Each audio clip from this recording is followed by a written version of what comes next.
چند دن پہلے ہمارے استاد گرامی جامعہ سلفیہ فیصل آباد بہت معروف ادارہ ہے، وہاں کے شیخ الحدیث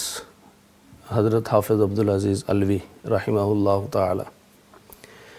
وہ 82 سال کی عمر میں اللہ کو پیارے ہوئے،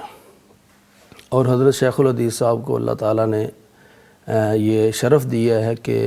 57 ایئرس 57 سال انہوں نے درس بخاری دی ہے، بخاری شریف ماشاءاللہ، جو کہ قرآن پاک کے بعد حدیث کی سب سے معتبر کتاب ہے۔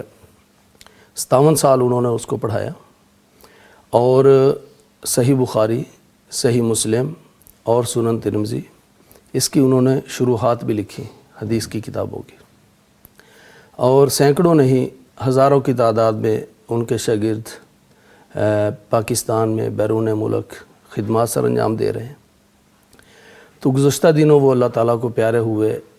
اور مجھے بھی یہ شرف حاصل ہے کہ میں نے استاد گرامی سے صحیح بخاری پڑھی ہے۔ میں راستے میں تھا کہ جب مجھے پتہ چلا کہ ہمارے استاد گرامی اللہ تعالیٰ کے پاس پہنچ چکے ہیں، تو یقین جانیے کہ کیفیت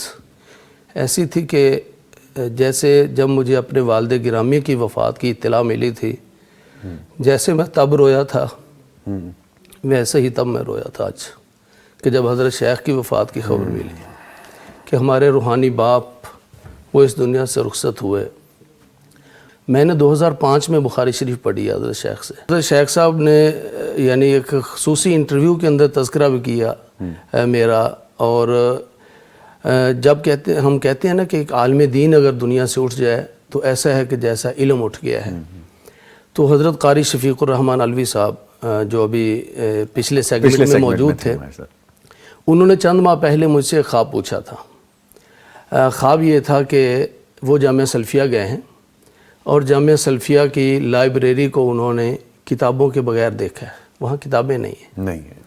تو میں نے ان کو تعبیر بتاتے ہوئے کہا تھا کہ شیخ میری زبان لڑکھڑاتی ہے کچھ کہتے ہوئے، بس اللہ میرے مشائخ کی، میرے جامعہ کی اللہ تعالیٰ حفاظت فرمائے۔ تو اب مجھے سمجھ آئی ہے کہ وہ جو کتابیں غائب تھیں جامعہ کی لائبریری سے، وہ حضرت شیخ الحدیث صاحب کے انتقال کی صورت میں وہ خواب ان کا پورا ہوا ہے۔ تو شیخ الحدیث حضرت حافظ عبدالعزیز علوی صاحب کی رحلت، جامعہ سلفیہ سے ان کا انتقال، وہ گویا کہ علم کا بہت بڑا ذخیرہ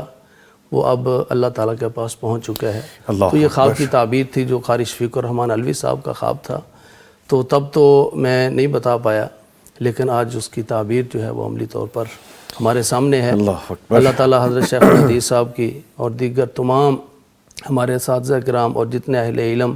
اور مسلمان فوت ہو چکے، اللہ سب کی قبروں کو منور فرمائے۔ آمین یا رب العالمین۔